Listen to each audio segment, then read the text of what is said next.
My stepson shared his chocolates with my son. His grandparents snatched them back. Then my husband stood up and said, "Choose both boys or leave." The room went silent. My son, Dylan, stared at the 2 chocolates that had been pulled from his hands. Beside him, my stepson, Cole, looked confused. "I gave those to him," Cole said. His grandmother, Sheila, held the box against her chest. "We bought them for you." "I know. I wanted Dylan to have some." Sheila shook her head. "You don't need to give your things away." Cole frowned. "He's my brother." Howard, his grandfather, let out a tired sigh. "You're too young to understand." My husband, Aaron, stood between them and the boys. "No," he said. "He understands perfectly." Sheila looked at him as if he had betrayed her. "You're really going to make an issue over chocolate?" "This isn't about chocolate." Aaron opened the front door. "You can treat both boys with basic respect, or you can leave." Howard stood slowly. "You cannot force us to pretend Dylan is our grandson." "I never asked you to." "Then what exactly are you demanding?" "That you stop treating him like he doesn't belong in his own home." Sheila's eyes moved toward me. So this is what she wanted. Aaron didn't even look in my direction. "This is my decision. She's replacing our daughter, and now she wants to replace us." "No one is replacing anyone. She has turned you against your own family." Aaron's jaw tightened. "You did that yourselves." Sheila dropped the chocolates onto the table. "If you make us leave, don't expect us to come back." Aaron kept the door open. "That choice is yours." They walked out without saying goodbye to Cole. After the door closed, he picked up the box and offered it to Dylan again. Dylan shook his head. "I don't want them." "You like these? They'll be mad." "They're already gone." Dylan gathered the chocolates and handed them to me. "Can you put them away?" His voice was quiet, but there was no mistaking the shame behind it. That was the moment I knew I had waited too long. When Aaron and I married, we expected the boys to need time. Dylan was 10. Cole was 7. Cole's mother, Lauren, had died when he was 3.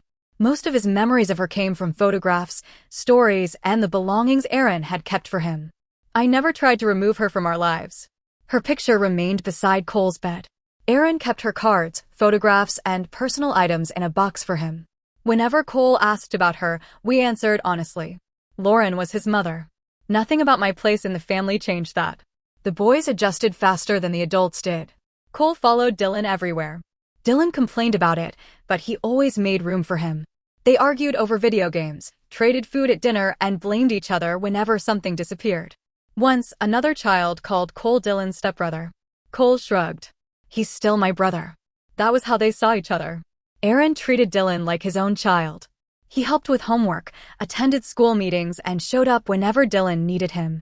I gave Cole the same care. Neither boy was treated like an outsider inside our home. The problems began whenever Lauren's parents visited. Aaron wanted Cole to maintain a relationship with them. So did I. They had lost their daughter, and Cole was their connection to her. I understood why they were protective. At first, I excused the way they behaved. Sheila would enter our home calling for Cole before the door had fully closed. Howard usually followed with bags of toys, clothes, and sweets. Dylan could be sitting a few feet away, and they wouldn't greet him. No hello. No question about school. They walked past him as if he were part of the furniture. I kept telling myself they were focused on their grandson. Then Cole would open his gifts and try to share. That was when their discomfort became impossible to ignore. If Sheila brought chocolates, Cole offered Dylan the first piece. If Howard brought a new game, Cole pulled Dylan onto the floor to play with him. Instead of being pleased, they looked irritated. One afternoon, Cole held out a bag of candy. "You can have the red ones," he told Dylan. "I don't like those." Before Dylan could reach inside, Sheila pulled the bag away. "These are yours." "I know." "Then save them." "I want to share." Her expression hardened. "You don't have to give everything away." Dylan pulled his hand back. "It's okay. I don't want any." After they left, Aaron found me in the kitchen. "I'm talking to them. They're still adjusting. They ignored Dylan for 3 hours. They lost their daughter. And Dylan had nothing to do with that. He was right, but I was afraid of confirming what they already believed about me. They told people I was jealous of Lauren. They claimed I wanted to erase her memory. They said a stepmother could never care for Cole properly. Every decision Aaron made that they disliked became my fault. If he disagreed with them, I had manipulated him. If he defended me, I had turned him against his family. I believed that if I stayed calm long enough, they would eventually see that I wasn't their enemy. Instead, they mistook my silence for permission. Their accusations worsened after Cole had a minor accident. He had been riding his scooter while I watched from the driveway. One wheel caught the pavement, and he fell forward, cutting his chin. I cleaned the wound, called Aaron, and took Cole to urgent care. The doctor closed the cut with adhesive strips and sent us home. Cole was asking for ice cream before we reached the car. That evening, Sheila called Aaron. If Lauren were alive, would this have happened? Children fall, he said. Not when someone is paying attention. Meredith was watching him. That only proves my point. Aaron moved away from the dinner table, but I could still hear her. Cole is fine, he said. She handled everything correctly. I suppose you have to defend her. I'm defending the truth. By the next morning, the story had changed. According to one relative, I had left Cole alone. Another heard that I had ignored his injury. A scraped chin had become proof that I was careless. Aaron wanted to confront everyone involved. I asked him not to. They'll say I'm isolating you. They already say that. I don't want Cole hearing that I pushed his mother's family away. And what happens while we wait for them to change? I'll speak to them again. You've tried.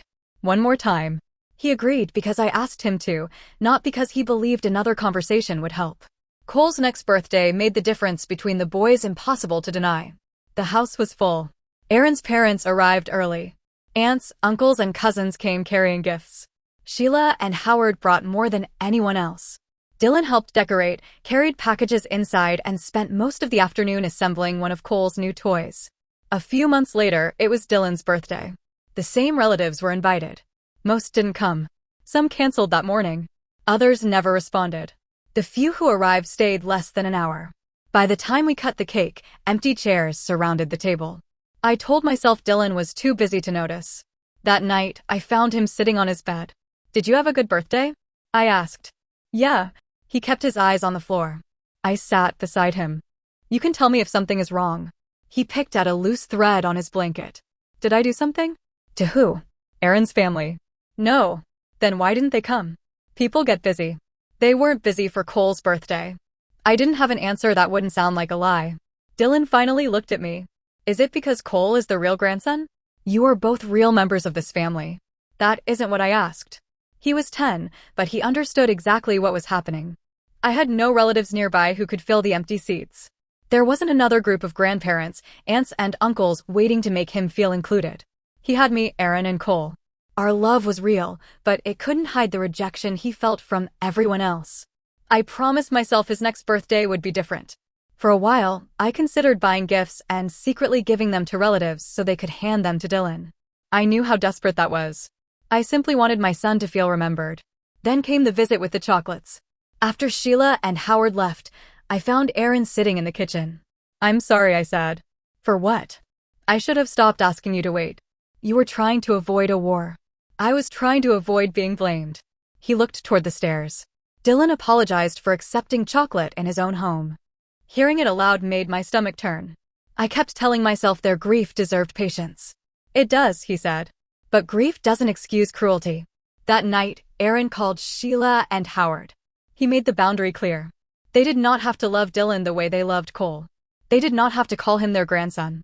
But if they entered our home, they had to acknowledge both boys.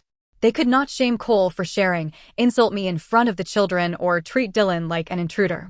The same rule applied to the rest of the family. The response was immediate.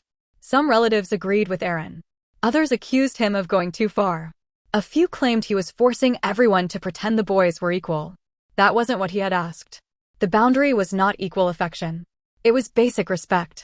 Aaron's parents, Janet and Russell, asked to come for dinner the following week. The meal was polite but uncomfortable. After the boys went upstairs to watch a movie, Janet folded her hands on the table. We need to discuss this ultimatum. Aaron leaned back. Go ahead.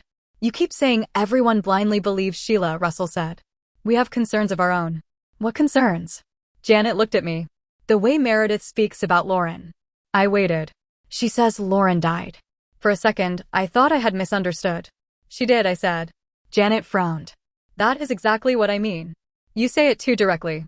How should I say it? You could say she passed away. Something gentler. Aaron shook his head. Our therapist told us to use direct language. Janet looked surprised. What therapist? The family therapist we've been seeing since before we married. Aaron explained that Cole had once believed his mother would return because adults kept saying she had gone away. The therapist told us children can take those phrases literally, he said. Cole needed to understand that death is permanent. I have never spoken cruelly about Lauren, I added. I answer clearly when Cole asks. I won't tell him his mother went away and leave him wondering why she chose not to return. Janet looked down at the table. Russell moved to another accusation. What about the scooter accident? What about it? Aaron asked. He was injured while Meredith was responsible for him. He fell. He needed treatment. When I was a child, I fell from playground equipment and broke my arm. That was different. Why? You were always climbing things. So is Cole. Aaron leaned forward. Did my broken arm mean Mom was careless? Russell's expression tightened. No. Then why does a cut on Cole's chin prove Meredith is? Russell had no answer. Janet spoke again. We're also worried that Lauren's memory is disappearing. How? I asked. Cole talks about her less.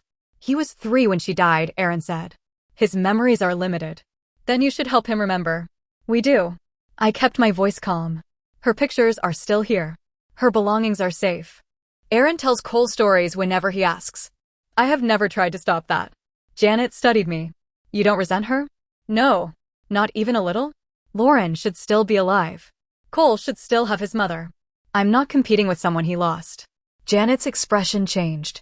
For the first time, she seemed uncertain about the version of me she had accepted. Then Russell mentioned a cat. What about the pet situation? Aaron frowned. What pet situation? Cole wanted a cat. I told him no. After we suggested that you reconsider. I looked at Aaron. I didn't know you had discussed it with them. I didn't think it mattered. Russell turned toward me. You didn't want one. I knew Cole had asked. I didn't know there was an argument. Aaron's voice sharpened. I said no because we don't have enough time to care for a pet properly. Russell shook his head. You expect us to believe Meredith had nothing to do with it? Aaron pushed his chair back. Do you think I'm stupid? Janet stared at him. No one said that. You say it every time you blame my wife for a decision I made. We're worried about Cole. From what? Aaron pointed toward the stairs. From the woman who gets him ready for school? The woman who takes him to appointments? The woman who sits with him when he wakes up upset. We're trying to protect Lauren's place. Lauren's place is permanent. His voice softened, but the anger remained. I loved her. I lost her. Then I survived. Rebuilding my life was not a betrayal. Janet's eyes filled with tears. Aaron continued. Loving Meredith does not erase Lauren. Protecting Dylan does not erase Cole. You can grieve without punishing a child who had nothing to do with your loss. We never meant to hurt him, Janet said. You watched it happen. That isn't fair. Neither was his birthday. The room fell quiet. Aaron repeated the boundary one final time. You do not have to feel the same way about both boys. But when you come into this house, you acknowledge them both. You don't repeat accusations about my wife. You don't blame her for decisions I make. And you don't allow anyone to humiliate Dylan while calling it loyalty to Lauren. Russell stood. So this is final? Yes. What if the family refuses? Then they refuse. You would lose everyone over this? Aaron glanced toward the stairs. I would lose anyone who believes a child must accept humiliation to remain part of the family. They left without another argument. After the door closed, I sat at the table with both hands around a glass of water. Do you think they understood? I asked. I think they heard us. That isn't the same thing. No, he said. But it's a beginning. Dylan's 11th birthday arrived several weeks later. I woke up expecting another disappointment. We had invited Aaron's family, including Sheila and Howard, but an invitation no longer guaranteed anything. We decorated the kitchen and living room. Aaron spent 20 minutes trying to keep a banner from falling off the wall. Cole put on a party hat before breakfast. It isn't your birthday, Dylan told him. I'm practicing. For what? My birthday. That's months away. I want to be ready. Dylan laughed, and some of the tension left my chest. The first car arrived just after noon. Aaron's aunt walked in carrying a wrapped gift. An uncle arrived next, followed by cousins.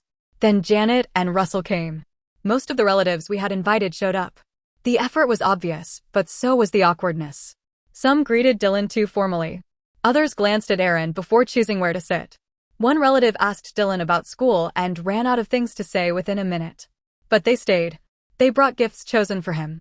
They sang when we carried out the cake. No one ignored him. No one turned Cole into the center of Dylan's celebration. Sheila and Howard never came. We had expected that, but Dylan still glanced toward the window whenever a car passed. He didn't ask about them. After cake, Aaron pulled his parents aside and explained the therapist's advice again. You can come to a session with us, he said. You can ask questions directly. Janet looked toward Cole. I didn't realize phrases like gone away could confuse him. They did, Aaron said. She nodded. We'll come. Russell didn't agree aloud, but he didn't object. Before everyone left, Aaron and I thanked them for showing up. We didn't pretend everything had been repaired. Some relatives had come because they feared losing access to Cole. Some of the kindness had clearly been forced by the boundary. But Dylan had been celebrated.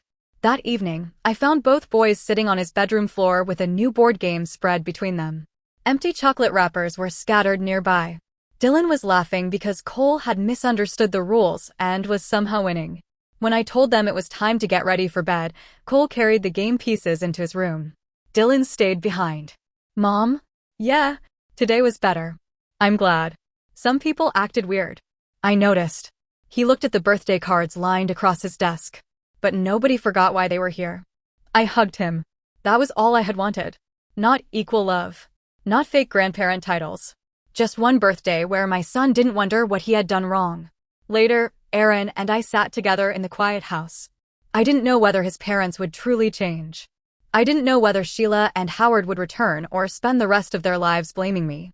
For once, that uncertainty didn't control me. Dylan had gone to bed smiling. The ultimatum had not created a loving family overnight. It had simply made one truth impossible to ignore. Anyone who wanted a place in our children's lives had to stop hurting one of them to prove their loyalty to the other. And if that made me the villain in their version of the story, they were free to keep telling it. My sons already knew the truth.